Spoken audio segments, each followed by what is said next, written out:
디도서 3장 8절, 9절 우리 함께 읽겠습니다. 이 말은 참됩니다. 나는 그대가 이러한 것을 힘있게 주장해서 하나님을 믿는 사람으로 하여금 선한 일에 전념하게 하기 바랍니다. 선한 일은 아름다우며 사람에게 유익합니다. 그러나 어리석은 논쟁과 족보 이야기와 분쟁과 율법에 관한 싸움을 피하십시오. 헛될 뿐입니다. 아멘. 지난주에는 우리는 어디서 왔나라는 제목으로 기독교 종파와 개신교의 교단 분열에 대한 과정을 말씀을 드렸습니다. 저는 간단히 했지만 시간은 꽤 길게 역사를 짧게 하다 보면 이렇게 중간에 좀 뭐랄까요? 좀 설명을 너무 단순화해서 오류가 생기는 경우도 있는데 좀 감안하고 들으시면 될 것 같아요.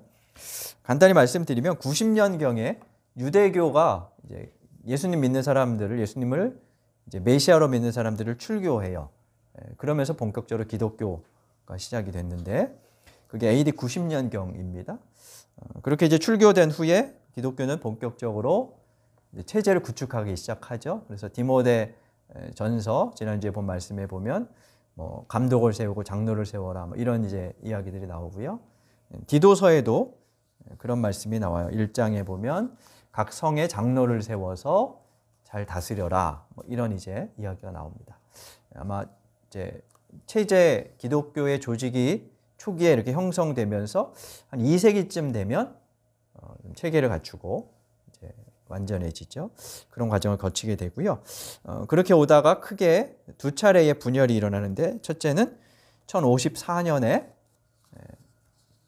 동방교회와 서방교회가 분리되는 거였어요. 동방교회를 우리가 동방정교회 이렇게 부르고 서방교회를 로마 카톨릭 이렇게 부르죠. 그리고 한 500년 후에 또 한 번의 분열이 일어납니다. 1517년 루터의 종교개혁으로 카톨릭 안에서 그러니까 로마 교회 안에서 개신교가 나오게 되죠. 이 종교개혁 직후의 개신교는 크게 세 파로 나뉘어져 있었어요. 독일을 중심으로 한 루터의 그러니까 루터교회, 독일의 루터가 세운 루터교회가 있었고요. 영국의 성공회 그리고 칼빈의 개혁교회 이렇게 나뉘어져 있었습니다. 이 중에 이제 루터교회하고 성공회는 나라를 크게 벗어나지 않았어요. 민족적인 성격이 좀 강해서 루터교는 주로 독일 안에, 성공회는 주로 영국 안에 그렇게 머물렀는데요. 칼빈의 개혁교회는 그렇지가 않았어요. 칼빈은 프랑스 출신이었는데 프랑스에서 이제 쫓겨나요. 그래서 스위스로 망명을 해서 거기에서 이제 개혁 운동을 펼칩니다. 주 도시가 제네바였는데 제네바에다가 학교를 하나 세워요. 제네바 아카데미라는 학교를 세웁니다. 거기에 이제 유럽 각 지역에서 여러 대륙 그 유럽에서 학생들이 몰려옵니다. 학생들이 칼빈에게 이제 개혁 정신을 배우고 고향으로 돌아가죠. 그리고 거기에서 칼빈의 사상에 따라 교회를 개혁하는 운동을 해요. 그렇게 세워진 교회들이 네덜란드에서는 개혁교회라는 이름으로 존재했고 바다 건너서 영국의 연방 중에 하나였던 스코틀랜드, 또 아일랜드 이런 곳에서는 장로교회라는 이름으로 세워져요. 그리고 또 한편 이제 영국 이제 남쪽 아래쪽에서는 칼빈의 영향을 받은 사람들이 성공회 내부에서 성공회가 좀 더 개혁돼야 돼 뭐 이런 주장을 하는 이제 사람들이 생겼습니다. 그들을 청교도라고 부르는데요. 그 청교도 뭐 영국에 보면 청교도 혁명 뭐 이런 이제 역사들이 있었죠. 근데 이 청교도들의 이제 운동이 성공과 실패를 반복하다가 결국 성공회로부터 박해를 받아요. 그 박해 때문에 청교도들이 미국으로 이주하죠. 뭐 메이플라워라는 배를 타고 이주해서 미국에서 교회를 시작하게 되고요. 스코틀랜드에서도 박해가 일어나는데 그 박해를 피해서 스코틀랜드의 장로교인들이 미국, 뭐 호주 이런 데로 이렇게 가게 됩니다. 그 중에 미국으로 이주한 사람들이 미국 장로교회를 이제 시작을 하게 된 거예요. 미국 교회는 1800년대가 되면 미국의 그 링컨이 시작한 이제 노예 해방 운동이 문제가 생기죠. 그 노예 해방 문제를 두고 미국의 교회들이 남과 북으로 갈라져요. 그래서 북장로교, 남장로교, 북감리교, 남감리교 이런 식으로 이제 노예 해방을 찬성하느냐 반대하느냐로 갈라지게 되는데, 그 중에 북장로교 소속이었던 언더우드라는 선교사가 이제 우리나라에 들어오면서 한국에서 장로교가 시작이 되죠. 오늘은 개신교의 역사, 한국의 개신교 역사, 특히 장로교의 분열 과정을 좀 사회 현상과 연결해서 한번 말씀을 나눠보도록 하겠습니다. 1885년에 언더우드와 그리고 미국 북감리교 소속이었던 아펜젤러라는 선교사가 조선에 입국을 합니다. 같은 날 들어오죠. 그리고 이후로 1910년경까지 호주 장로교, 미국 남장로교, 캐나다 장로교, 성공회, 침례교, 미국 남감리교, 구세군 뭐 이런 대부분의 교단의 선교사들이 조선에 들어옵니다. 선교사들은 이제 학교를 세우고 고아원을 세우고 병원을 세우면서 조선 근대화에 크게 기여를 하죠. 근데 이제 좀 단점이라 그럴까, 좀 이제 부족한 점은 어떤 것이 있었냐면, 일본의 폭력적인 식민 지배에 대해서 침묵했어요. 그러면서 이제 교회가 사회로부터 좀 독립되는, 따로 이렇게 떨어지는 현상을 낳고 신앙이 좀 내세지향적이 되죠. 그래서 이 당시에는 종말 사상이 굉장히 강하게 한국 교회에 펼쳐져 있었습니다. 그리고 또 하나는 미국식 기독교, 그리고 미국식 교파주의가 한국에 이식되는 그런 결과를 낳기도 했어요. 유럽의 교회들은, 유럽 국가들은 한 나라에 대부분 한두 개의 교파만 있어요. 그리고 한 교파가 국가의 지원을 받는 국가 종교 체제가 좀 강한 편이었는데, 미국은 수많은 교회들이 또 교단들이 이제 헌법에서 보장된 종교의 자율에 따라서 경쟁하는 그런 체제였어요. 그걸 이제 교파주의, 개교회주의 뭐 이렇게 부르는데요. 그런 교파주의가 이제 한국에 유입이 돼서 한국도 이제 오늘날에 이르면 그 교파주의가 심화되고 또 개교회주의가 아주 강하게 그렇게 남죠. 근데 처음에는 그렇지 않았어요. 처음에 이제 선교사들이 우리나라에 들어와서 우리는 미국처럼 교파끼리 경쟁하는 그런 체제를 만들지 말고 조선에서는 단일 교회를 같이 좀 세워보자, 뭐 이런 이제 모임을 의식을 가지고 행하했다 그래요. 그래서 연합위원회를 만들고 이름을 조선예수교 이렇게 하기로 이제 합의를 했어요. 그리고 이제 각 교단들이 본국 교단 본부에 이런 이제 의견을 알렸겠죠. 근데 각 교단 본부들이 다 반대를 해요. 그러니까 교단의 뭐 확산 때문에 그랬는지 하여튼 이제 본부에서 반대를 하니까 선교사들의 그 의견이 이제 이루어지지 못하고요. 지금 우리한테는 조선예수교에서 대한예수교로 바뀐 이름만 남아있죠. 그래서 대부분의 교회들이 다 대한예수교, 뭐 장로회, 대한예수교 무슨 회 이런 식으로 그렇게 이제 되죠.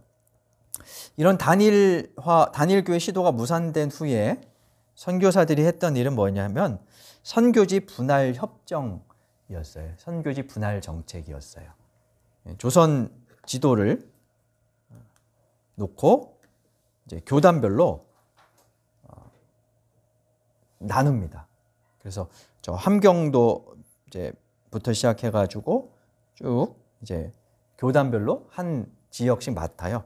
함경도는 캐나다 장로교, 평안도는 미국 북장로교, 강원도는 미국 남감리교, 호남 지역은 미국 남장로교, 또 우리 경북은 미국 북장로교, 또 경남은 호주 장로교, 그리고 서울 권역은 이제 지역이 넓으니까 그냥 모든 교단이 자유롭게 뭐 이런 식으로 선교지를 분할합니다. 1차적인 목적은 불필요한 경쟁을 피하기 위해서였어요. 그리고 이제 자원이 부족하니까 또 돈도 부족하고 그래서 그걸 효과적으로 쓰기 위해서 분할을 이렇게 하게 되는데, 이 분할에서 배제된 소수 교단들이 있죠. 뭐 성공회나 구세군 뭐 이런 교단들은 상대적으로 교세가 확장되지 못했고 이제 위축될 수밖에 없었고, 그리고 또 하나는 교단마다 신학적인 성향, 그러니까 신앙의 색깔이 달라요. 그리고 거기에 지방색이 더해지면서 점차적으로 나름의 이제 문화를 형성하고 후에는 그게 한국 교회 분열의 분쟁의 한 원인이 되기도 했어요. 같은 장로교회라도 캐나다 장로교, 미국 북장로교, 호주 장로교 여러 장로교들이 있었는데, 같은 장로교라도 함경도 지역을 맡았던 캐나다 장로교회는 진보적인 성향이었고요. 경남권을 맡았던 호주 장로교회는 보수적인 성향이었어요. 그리고 평안도 지역을 맡았던 미국 북장로교는 중도적인 그런 이제 경향이 있었죠. 이 선교사들이 했던 또 하나 일은 뭐였냐면, 각 지역에서 좀 이제 우수한 학생들을 유학 보내는 거였어요. 그래서 이제 우리 나라의 뭐 교수나 목회자를 양성하는 그런 일을 했는데, 유학을 보낼 때 어디로 보내겠어요? 해당 선교사들이 각각 자기들하고 좀 익숙한 지역이나 관계가 있는 이제 학교들로 그렇게 보내겠죠. 그래서 평안도 지역에서는 한경직 목사나 박형룡 목사 뭐 이런 사람들이 미국으로 가서 중도적인 신학 내지는 보수적인 신학 교육을 받고 돌아옵니다. 그 중에 이제 한경직 목사님은 영락교회를 맡게 되고, 박형룡 목사라는 사람은 보수 신학계의 우리나라 보수 신학계의 대부로 꼽혀요.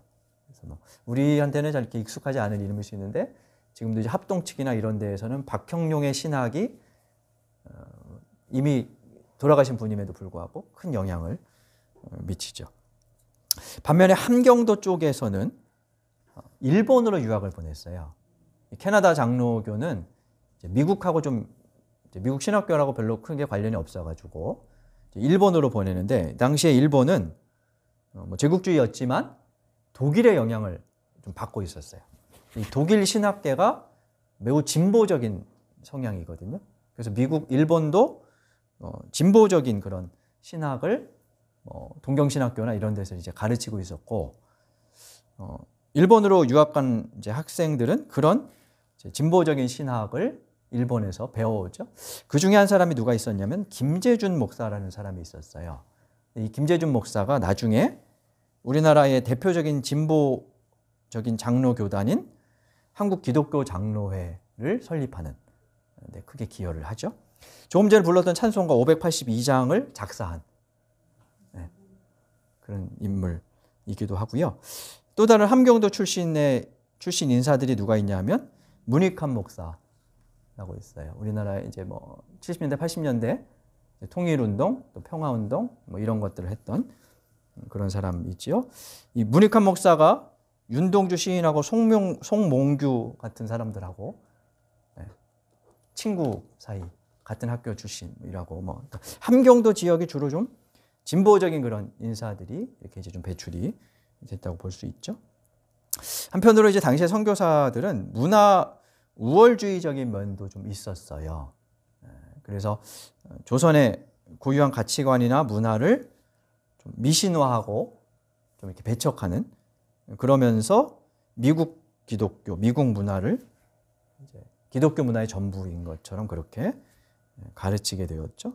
대부분의 교회 목회자들은 선교사들을 따랐는데, 그 중에 이제 1930년대, 40년대쯤 되면 유영모, 함석헌 선생 이런 분들이 한국의 전통 문화와 사상, 그것과 이제 복음을 어떻게 조화시킬 수 있을까 하는 그런 운동을 펼쳐요. 그래서 기독교를 토착화하자, 이런 이제 운동을 이제 펼치게 되죠. 그래서 함석헌 선생은 CR 사상, 이런 이제 가르침을 주기도 하고, 뜻으로 본 한국 역사, 조선 역사 이런 것들을 이제 책을 쓰기도 하는데, 거기서 이 뜻이라는 게 이제 하나님의 뜻을 말하는데요. 그런 것들을 펼치기도 했죠. 당시에 주류 교회로부터 거세게 비판을 받았고요. 지금도 교회에선 잘 이분들의 이름이 언급되지 않지만 한국적 버전의 기독교, 또 교회를 만들어 보려는 그런 이제 시도였다고 할 수 있어요. 이렇게 해서 이제 한 시대가 가고 시간이 흘러서 1950년대가 되면 장로교 안에서 4개의 교단으로 이제 분열되는 일이 일어나게 됩니다. 먼저 1952년에 대한예수교 장로회 고신이라는 교단이 분열이 돼요.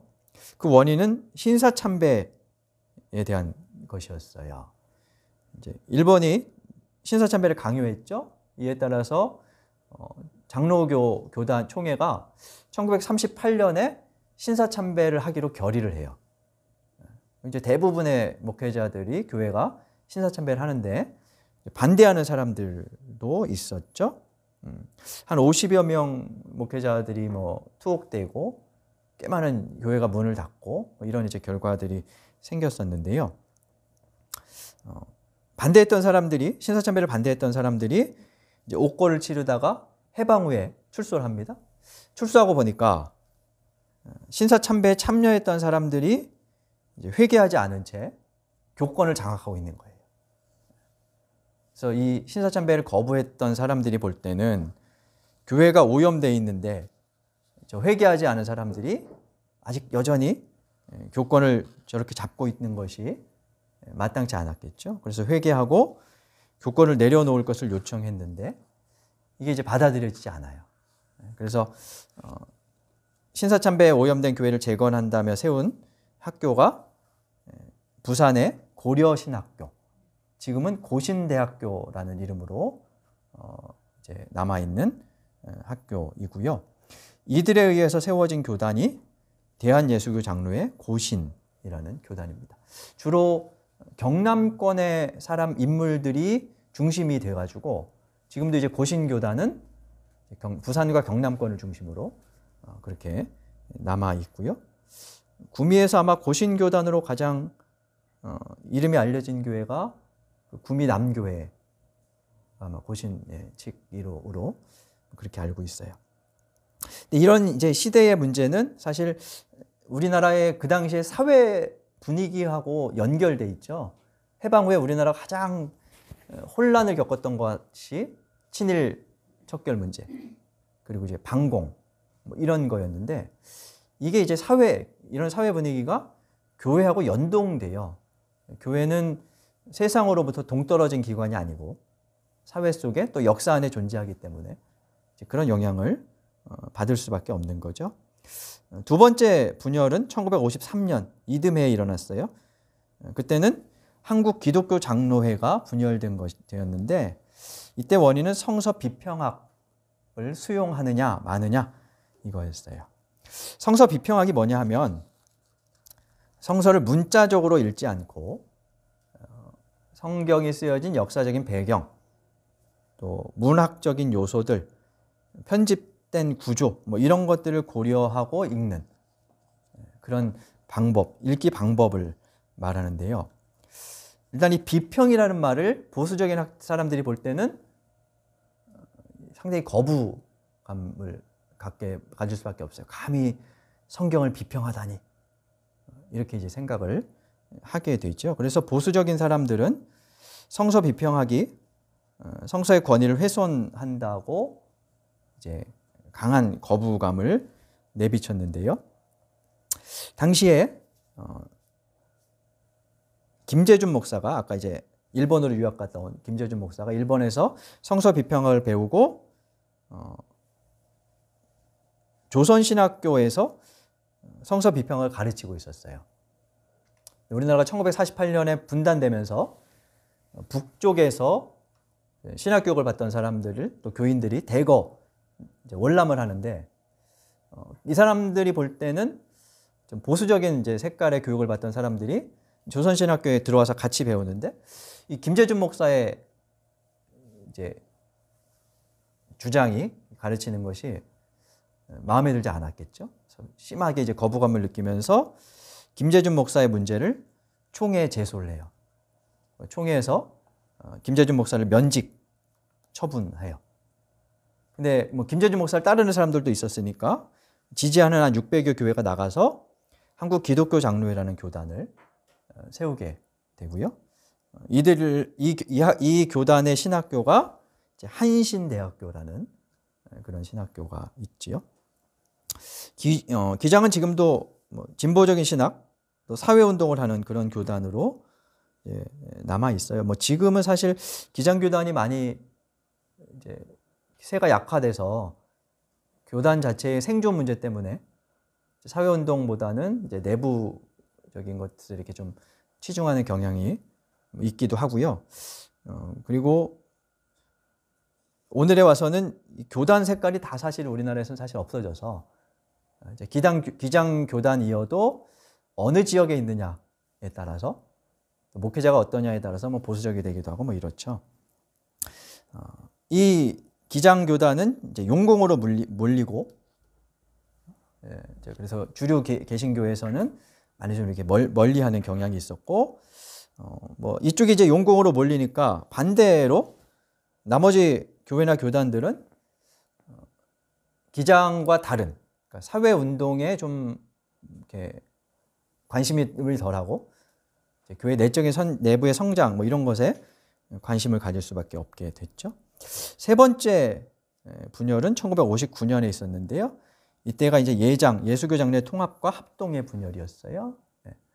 지금 우리 교단의 통합 그리고 합동이 1959년에 분열되는데 이때 원인은 세계교회협의회의 참여 문제였어요. WCC라고 부르는 세계교회협의회는 1948년에 세계교회가 초교파적으로 좀 연합하자. 교회가 이렇게 다 나뉘어서 사본오열되어 있는데 일치운동을 좀 해보자 하는 취지를 가지고 결성된 그런 단체였고요. 우리나라는 결성 당시에 장로교가 회원교회로 참여를 했어요. 근데 이제 문제가 어디서 생기냐면 1949년인가 중국이 이제 공산화되는데 그리고 동유럽의 이제 국가들이 이제 공산화되죠. 이 WCC 안에 중국과 동유럽의 공산권 국가의 교회들이 회원으로 같이 활동을 하고 있었어요. 그 이제 50년대 또 60년대 우리나라 분위기에서는 공산권 국가들과 도저히 뭔가를 같이 한다는 것은 이거는 이제 불가능한 일이었죠. 그래서 보수적인 사람들이 볼 때는 이 WCC가 용공화된다고 생각을 이제 하게 되는 거예요. 그래서 WCC의 용공화를 우려하면서 이제 탈퇴하거나 참여하지 말자고 이렇게 얘기를 하죠. 근데 여기에 한 가지 다른 문제가 연루된 게 있는데 그게 뭐냐면 장신대 학장이었던 박형룡 목사가 학교를 이제 정부로부터 인가받기 위해서 뭐 좀 일을 하다가 공금을 사기당하는 일이 벌어져요. 이사회의 결의 없이 로비스트한테 거금을 줘요. 뭐 당시 돈으로 3천만 한이었다고 하는데 몇 채 건물을 살 수 있는 돈이었다 그래요. 하여튼 정부의 인가를 받기 위해서 뭐 로비스트가 이렇게 좀 접선을 했겠죠. 그래서 해줄 수 있다니까 이사회를 거치지 않고 이제 이 로비스트한테 학교 공금을 줘요. 근데 사기를 당해요. 이제 뭐 책임 소재를 거론할 수밖에 없겠죠. 그래서 총회에서 박형룡 학장 목사가 이제 사퇴해라. 뭐 이런 주장을 한쪽에서 막 이제 일어나고 있었어요. 근데 아까도 말씀드렸지만 박형룡 목사는 보수 신학계 대부인데 그 사람이 사퇴해버리면 보수 전체가 무너진다는 그런 위기의식이 한쪽에서 생겨요. 그래서 박형룡 목사의 사퇴를 반대하는 사람들이 또 막 그룹을 형성해요. 근데 여기에 WCC 참여 문제가 연동이 돼요. 그러니까 박형룡 목사의 사퇴를 주장하는 사람들은 WCC 찬성파였고 박형룡 목사의 사퇴를 반대하는 사람들은 WCC의 참여를 반대하는 이런 사람들이었어요. 이게 연동되면서 막 문제가 복잡해가지고 결국에는 박형룡 사퇴와 WCC 찬성파가 통합교단을 형성하게 되고 박형룡 사퇴 반대와 WCC 반대파들이 합동교단을 세우게 되죠. 용공주장, 이런 이제 용공주장이 이 당시에 사회 분위기와 맞물려서 교회에 영향을 미친 거고요. 여기에는 이제 우리나라 기독교 역사의 한 이제 어떤 측면을 확인해 볼 수 있는데, 해방 전에 한국 기독교 인구는 전체 인구의 5% 정도였다 그래요. 근데 그 5% 중에 황해도나 평안도, 그러니까 북쪽 출신이 70%였어요. 남한에는 30%만 있는 거예요. 근데 이 북한 쪽에서 이제 신앙생활하던 사람들이 북한의 사회주의가 들어서면서 토지를 몰수당하고 남한으로 이제 월남을 하게 되죠. 그리고 이북 출신들끼리 교회를 세웁니다. 이들에게는 이제 어떤 문제가 생기냐면 이북 출신이라는 딱지가 붙어요. 그럼 어떻게 해야 될까요? 나는 그 이북 출신이지만 사회주의자가 아니다라는 것을 스스로 밝혀야 되잖아요. 그러면서 이제 어떤 현상들이 벌어지냐면 이런 이제 교회들이나 이런 사람들이 반공주의에 앞장서는 거예요. 그렇게 이제 조직된 뭐 단체가 서북 청년단,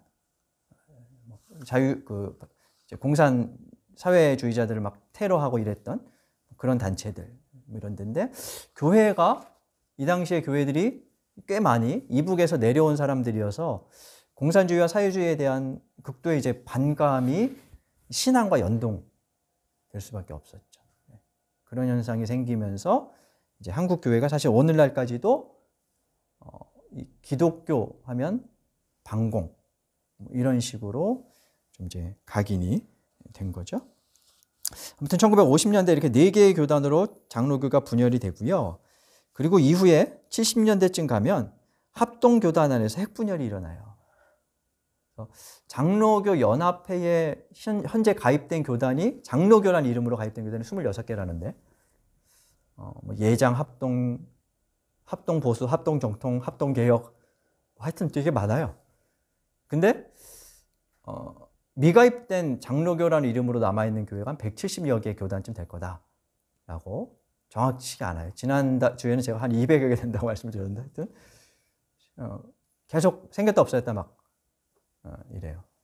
그래서 왜 이제 이렇게 분열이 자꾸 일어나느냐, 특히 이제 합동교단 안에서 왜 이렇게 분열이 많이 일어날까? 그 구조적인 문제가 있어요. 첫째는 성경 해석에 대한 문제인데요. 카톨릭은 성서 해석의 최종 권위가 사제나 교회에 있다고 봤어요.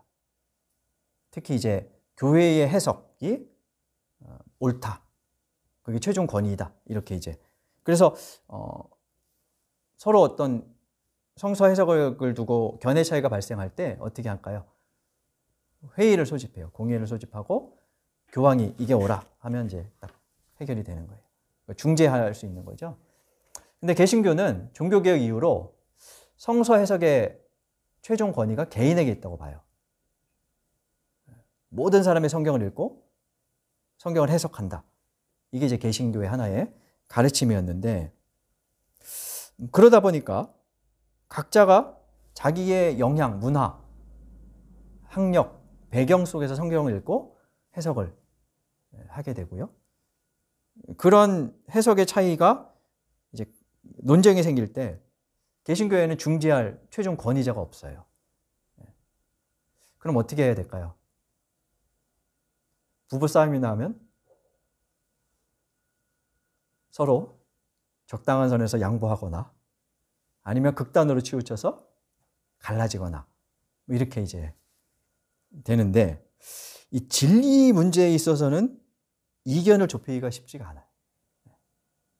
진리를 수호한다, 교회의 거룩성을 지켜야 돼, 이런 이제 명분이 세워지면 그게 강할수록 이견을 좁힐 방법은 사라지게 되죠. 그래서 서로 다름을 인정하며 접합점을 찾기보다는 결국 이혼하게 되는 거예요. 그래서 이제 합동교단일수록 이런 이제 분열이 많이 생기고요. 근데 1970년대 이후의 분열은 사실 실제로는 교권, 또 신학교 운영과 같은 이해관계가 연결된 경우가 훨씬 많았어요. 왜냐하면 한국은 1970년, 80년대에 산업화되잖아요. 그죠? 산업화되면서 농촌 인구가 도시로 몰립니다. 그래서 도시의 교회들이 이제 개발 지역에 이제 뭐 십자가만 세우면 뭐 교회가 부흥한다. 뭐 이런 얘기가 그 당시에 있었어요. 농촌에서 올라온 사람들이 오갈 데 없고 그 당시에는 이제 무슨 친목 모임이라든지 이런 게 없으니까 교회 안에서 신앙을 갖추면서 또 사람을 사귀고 뭐 이런 건데 그렇게 해서 이제 도시교회들이 급성장을 하게 되죠. 그래서 도시교회들의 성장은 사실은 농촌교회의 희생의 결과라고도 할 수 있어요.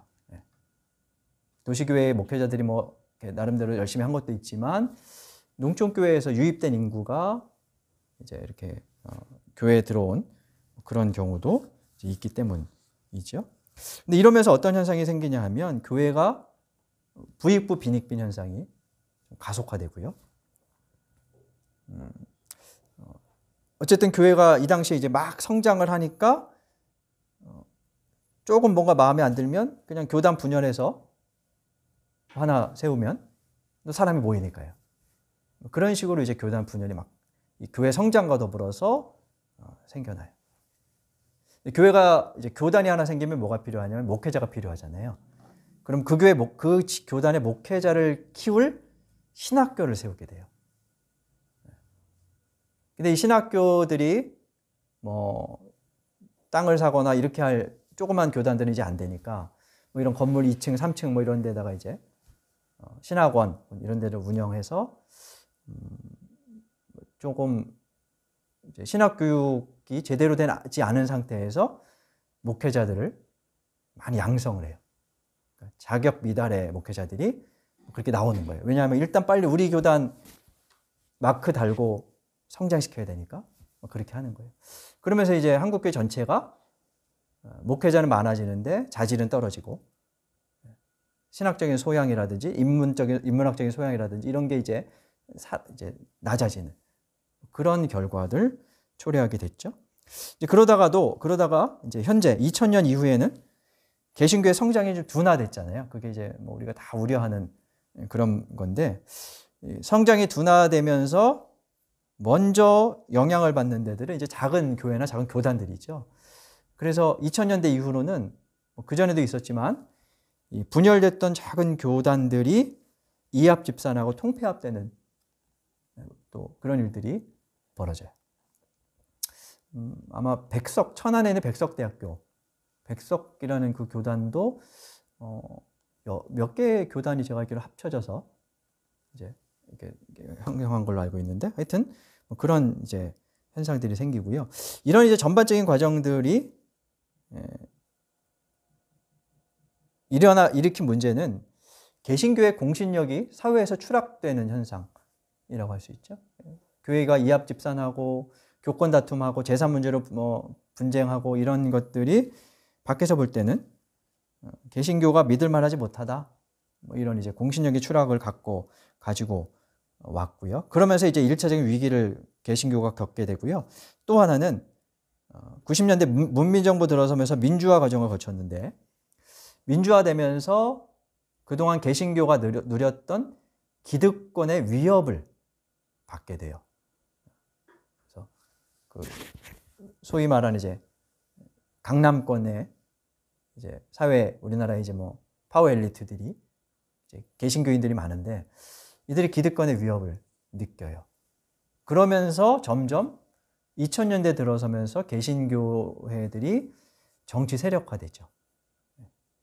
그래서 뭐 무슨 총선 때마다 뭐 여러 이름으로 당들이 나오기도 하고요. 요즘 청문회 때 문제되는 뉴라이트 뭐 이런 것들이 이제 그 보수계 개신교들의 이제 정치화되면서 생겨난 뭐 그런 현상이라고 이제 할 수 있죠. 여전히 이제 대부분의 교회들은 이런 현상을 겪으면서 내부의 성장에 집중해요. 그리고 오늘날 교회는 교단 정체성보다는 대중이 선호하는 설교나 시스템을 따라가죠. 그 중에 하나가 80년대 급성장한 여의도 순복음교회의 모델을 따라가는 거예요. 그래서 우리나라는 교단과 상관없이 다 순복음이다, 뭐 이런 얘기를 이제 하는데요.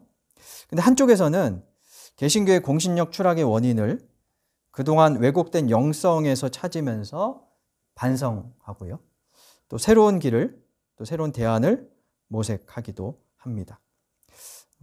그동안 우리의 신앙이 교회 외형에 치중하고 교회 안에서의 일에 집중했으며 사회 역사에 대해서 무관심했다면 이제는 외형보다는 신앙의 내면화, 또 교회 안에서보다는 일상의 신앙, 그리고 하나님 나라를 이 땅에 이루어가는 역사화에 관심을 돌리게 되죠. 우리도 그 사이에서 길을 찾아가야 할 겁니다. 오늘 본문 디도서 3장 8절에 보면 바울은 디도에게 하나님을 믿는 사람으로 하여금 선한 일에 전념하게 하라라고 말하면서 8절 끝에 보면 선한 일은 아름다우며 사람에게 유익하다라고 말합니다. 마지막으로 이 말씀에 비추어서 교회인 우리를 돌아보면 좋겠습니다. 우리는 그동안 아름답고 유익한 교회였을까? 지금 아름답고 유익한 교회인가?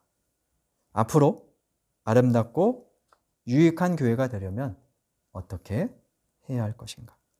이런 질문을 우리에게 던지며 우리가 어디로 가야 할지 길을 찾고 또 바른 신앙의 삶을 살아갈 수 있기를 간절히 바랍니다. 우리 말씀을 기억하며 함께 기도하겠습니다.